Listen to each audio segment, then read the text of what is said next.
Today we're going to learn to draw and ink hairstyles using one of the most iconic hairstyles in the history of hairstyles, the Bride of Frankenstein.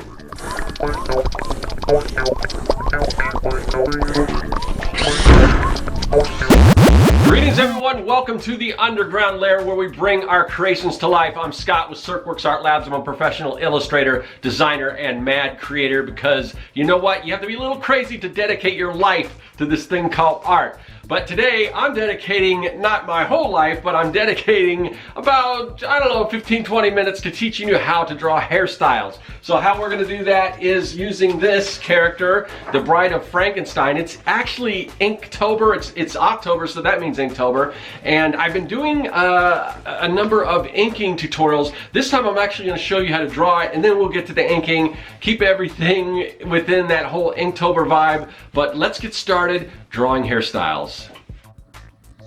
All right, so continuing on with the series we're doing for the month of October. It is Inktober, so we're doing some inking demonstrations, talking about different textures and things. And because it's October, because Halloween's coming up, I've been using the Universal Studios monsters as sort of our guide through this whole series. So I've done Frankenstein and the Wolfman. Today I'm going to be talking about hairstyles, so what better person to choose than the Bride of Frankenstein? Such an iconic look. So we're going to get into that. We're going to draw some different hairstyles today, but typically what I've been doing is I've been doing the drawing portion and putting that up on Patreon. But I think that's pretty important to kind of show you how to do that before we get to even the inking stage. So there's gonna be a lot more drawing than inking in this episode, but we will ink one drawing when we get towards the end. So what I've got now is I've got three different, just duplicated these sketches, and we're gonna just try some different hairstyles out. First, we're gonna start with the basic, or my take on the basic Bride of Frankenstein hairstyle. Now, what I'm doing right now is first I'm just trying to figure out where the hairline is. Now, this might be like a vampire, like widow's peak. Typically, women don't have that widow's peak, but because she is sort of a vampire, or not a vampire, she's been brought back from the dead, sorry. But anyway, she's still kind of creepy like that. So that might be a way to go. But I'm doing sort of a higher hairline here because her head's been sort of grafted on and everything. And I've just went through and I think I'm going to give her a headband. I think it might be cool to do a headband because she's all bandaged up anyway, so maybe have this headband. Now, the one thing I'm showing right now is you don't want to draw just every single strand of hair, all right? You have to look at hair as in shapes. Now, this first one's going to be pretty easy because it's pretty much one big shape, but we'll get into some other hairstyles and you'll see how everything's sort of broken up into shapes. So what I'm doing now is I'm getting the basic shape, and I'm almost doing it like a flame, like you would draw a flame.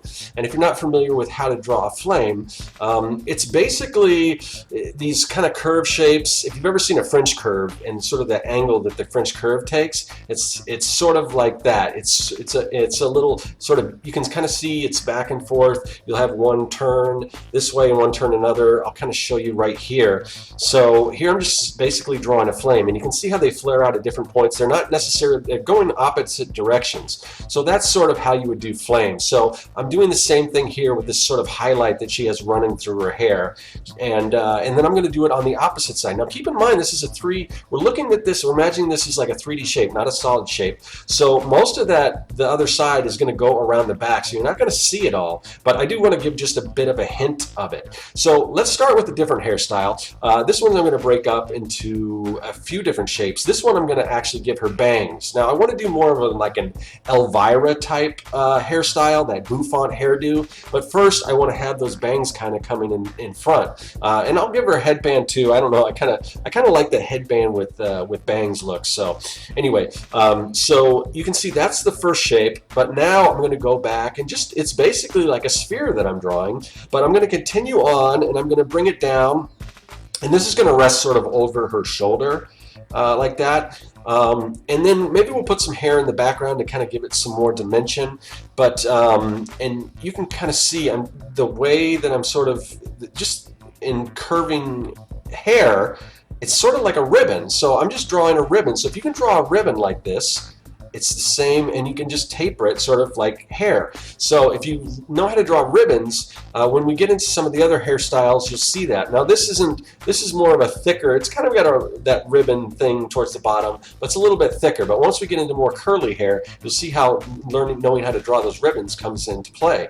Now again, we're going to draw some hair in the background, so keep in mind where the hair falls, and this is what gives it the different shapes and the different layers. So we've got the front layer, which is sort of, you know, it's those bangs. Then we've got the middle layer, which is that bouffant style that comes over the shoulder. But then I also want some hair that goes in the back. So, and then that's the third layer. So you can see how I'm looking at this in terms of shapes.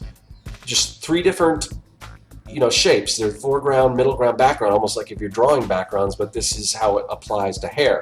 Now, when you're dealing, now she's got dark hair, except for that white highlight rather, but one thing when you're drawing darker hair you want to do, or you can do, is put a little highlight on it, a little sheen. So it's just not like a solid black image. So imagine that that light reflecting off that really glossy black hairstyle, and you're going to get a sheen like that. So that's what that is. That isn't necessarily white in her hair, it's just a sheen. Now we can go back in and do more white like that, but also keep in mind if you're doing characters that just have a stark black hairstyle to kind of break it up, you can add some sheen to the hair where the highlight is. So naturally it would make sense to probably do that along on the bangs too, but you can imagine I showed you how to do it on the other one, or on the back of the hair. So let's start a different hairstyle here. This one's going to have bangs, but they're going to be sort of a little more haphazard, or they're going to be kind of folding over the face, a little longer in some points. And keep in mind the way I'm sectioning it off.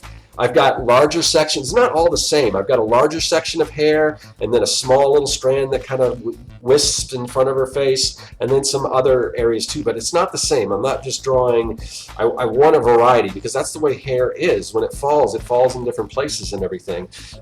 So we've got, again, the foreground. Now I'm doing some more sort of curvy hair that's kind of coming in, but this is sort of the background, or the mid part of the hair. But again, we're looking at this in terms of shapes, and you can add to it. You know, this hairstyle kind of puffs out a little bit more. You can do hair that's a little tighter towards the head or whatever. But just another image, and we can go in, we can add you know, the strands in the middle. Keep in mind what I'm doing here is there's some strands are closer together, some are further apart. Again, you're not drawing every single strand of hair, but you don't want like this where it's just where they're all kind of too close together, another too close together, another too close together. You want some close, some far apart, and just kind of space out those hairlines, and don't go too crazy with them.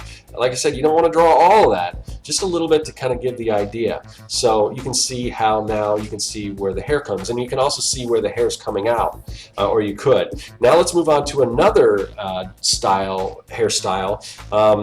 Again, now I'm just dropping in, sort of figuring out where where that hairline is. This is going to be more, we're going to do more locks like I showed you with those ribbons. Now this is where that comes into play. If you can draw those ribbons, you kind of taper them at the end and they become like a hairstyle. So this is sort of like I said, they're just going to be locks. I'm looking with her dress the way that it is. It almost reminds me of like a toga, like the old Greek gods.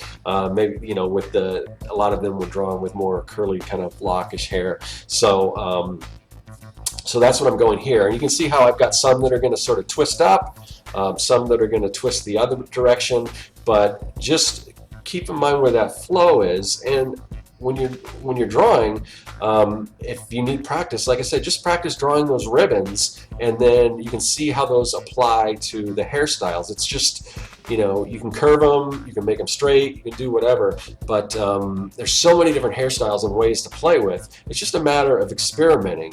And you kind of see what you come up with, the way the hairstyles, and you can get into once you get into manga drawings and stuff, you can go with some really crazy style hairstyles that you might not necessarily see in real life, but it's fun just to play around with those. Okay, so now just to get an idea where that center of the hair is, because I'm going to have it parted in the center, I just drew like a real quick indicator line down the center of the face, so I know that'll help you find that center, because you want to imagine these are all 3D shapes. Now see how tight this is towards the head, where some of the other hairs, if it's more of a thicker hair, it's going to set up higher than where the head is. I'm imagining her hair is like super thin here, so it's basically right on top of the skull, and it's just kind of falling straight down because it's light and it's just straight. And you can see how you can create volume with your hair too. You see the difference between these two with the sort of curly and the straight, how one's a lot more full and one's just, one's just light and just hangs down. So also keep in mind the thickness of the hair. All right, so let's try a different style here. This one's going to be parted a little bit to the side, but I'm going to do like a ponytail. And I just put the little ponytail band in there. So let's see what we come up with. I try to, let's redo that there. I'm going to play around with some of these ribbons. I don't like that. It's a little, so the ribbons don't always work with the thicker hair unless you do something like that. Just maybe one strand where it kind of curls around like that. That looks a little better, but now you've got like a ponytail. Let's try it one more time. You can do a shorter ponytail. So it really depends, long or short, whatever. Now you can see what I'm doing where that hair bunches up. It's gonna start right where that ponytail like holder, whatever that band is, and it's all gonna come out from there. So you can see how everything sort of goes right into that there because it's all bunched up and that's where it comes out. So naturally the strands of hair are all going to kind of curve inwards towards where it's all bunched up, and again in the bangs it's going to come out in front from that area too.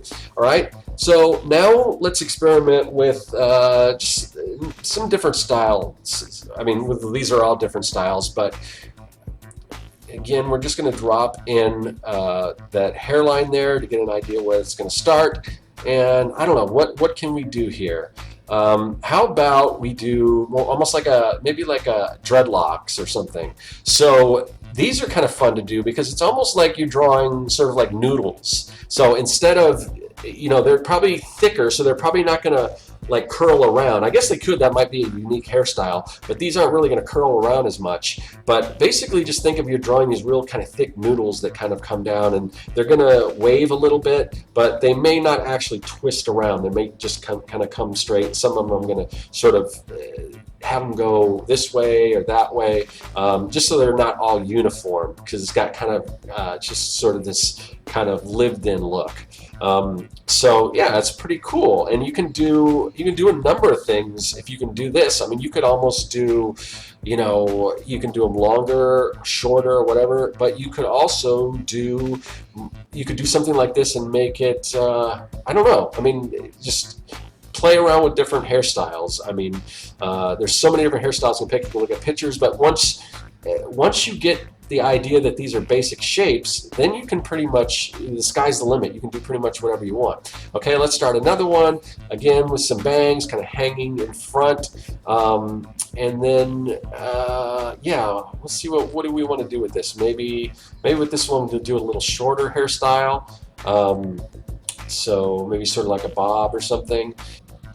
So let's try something different with this hairstyle. We're going to do some braids. So if you've ever drawn like a link chain, it's just like drawing C's. Like I draw a C, and then in the middle of that, towards the end, I put another C, and then you just kind of go back and forth with that. And that is how you draw like a link, like a link chain. So we're going to do the same thing, but with braids. Now you can see how I'm just drawing these C's going down, and then I'm going to go through and kind of connect them together. And it's pretty much the same thing. So we've got the top of the hair. It's kind of a little, it's got some volume towards the top. Then it all comes down. You can see where the lines all go down to where it starts, being braided, because it's real taut right there. And then the braids will just kind of come down, and then where they're tied off at the end, then it's going to sort of flare out a little bit. So that's how you would do braids. And of course, once you learn how to do that, then you can kind of wrap them around. You could like wrap them together and do all kinds of crazy hairstyles.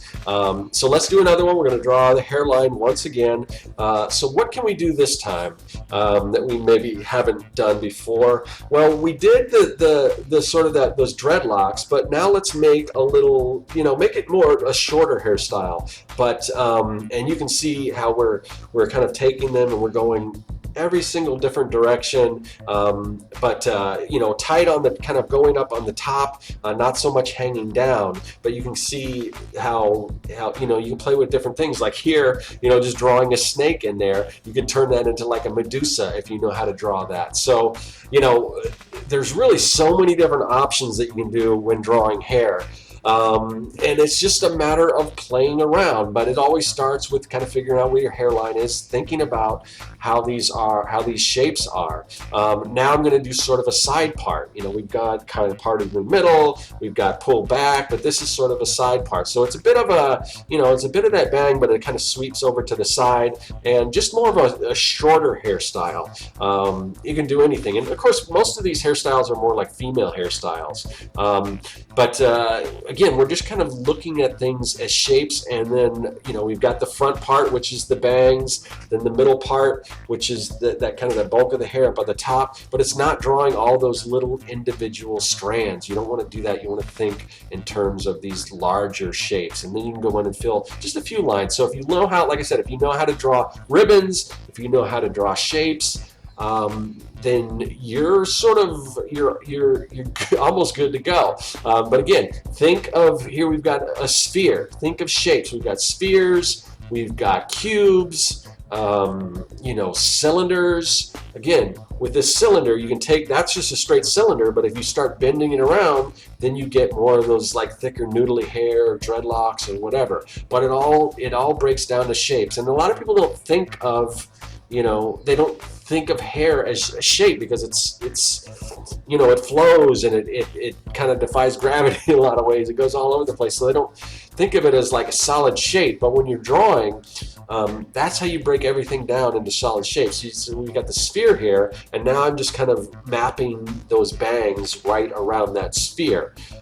So that's the trick to it. That's the trick, is to looking at everything, because first you simplify everything. If you can draw a sphere, if you can draw a cube, if you can draw a cylinder or a triangle, or a pyramid rather, more three-dimensional version, you can do almost anything, a wedge, all that stuff. So now we're going to go ahead and we're going to take our, you know, main drawing, the one that's sort of more indicative of the actual bride that you would see in the movies, and we're going to go ahead and ink that, because it is October, so I want to talk about inking. And I've been doing these videos, this series, more drawing texture, because I actually put a call out and I was asking, you know, what kind of videos do you guys want to see on the channel? And I did get a lot of requests for people wanting to know how to do different textures, and I thought, well, you know, I'll tie this into Inktober. We'll do some ink drawings and everything. So these actually, to my surprise, even though I got people saying that that's what they wanted to see, they haven't been getting as many views as the typical videos I do, which is more me talking about the professional angle of art. You know, how to make money at your art, how to do art as a business, those type of things. It seems like those are the videos, and maybe it's just my audience. There may be people that have channels that's all they do, are showing how to draw, and they may do really well. Maybe people just come to expect from me that I'm going to talk more about the business, because it's always, I'm like, people don't get to see me draw. I mean, a lot of times I will do a talk, and I'll talk about that business side of it while I'm drawing, but I don't really I haven't been going into, you know, explaining what I'm doing in the process of drawing. So I thought, well, maybe that's something people want to see. So now I'm just kind of wondering, because these aren't like getting as many views as some of the other ones where I'm talking about the business of art. And really right now, where the channel is, I'm just trying to, I mean, after all this time I've been doing it, I'm still trying to figure out what people want to see. And because it really has been, ever since almost I started this channel, it's just been growing at this really steady pace, and nothing's really like taken off. So, you know, I'm just going to keep experimenting, I guess. And you'll see, maybe eventually I will strike a chord with people, and I'll really get an idea because I do so many different things, it's hard for me to say, oh, I want to just do this type of video, but unfortunately, the way YouTube works, people want pretty much one kind of video from a particular, person on YouTube. They come to expect, oh, this is the person that does Let's Draws, or this is the person that talks about business, or this is the person that, whatever, speed draws, or without a voiceover or whatever. So for me, it's just trying to figure it out. So I'm just going to keep doing different things, and that's kind of what I like to do, is different things. But I don't know if you guys can let me know what type of videos you want to see on the channel. And of course I can't please everyone, so everyone's gonna have different ideas what they want to see, but I can take a consensus. So there you go, that's Bride of Frankenstein. Okay, here you have it. It is the Bride of Frankenstein. Just such a cool character design. I mean, a lot of those Universal Studios monsters have really awesome character design. Another one of my favorites, but I don't know, what is your all-time favorite? If you have a favorite monster, or a particular Universal Studios, if you don't know how to differentiate them from other monsters, you can just tell me any monster, whoever your favorite monster is. Let me know, and let me know if you're enjoying these videos. And other than that, you know what? I'll see you guys later. That is all. Hey, thanks for watching. If you like what you saw and you want to see more, hit that subscribe button. Also, you can follow me at Serkworks on social media. And now you can support the work that I do on Patreon. Do you like making comics? Then go to Serkworks.com and pick up the Comic Maker Starter Kit. It's packed full of fonts, brushes, templates, and more. And best of all, it's totally free.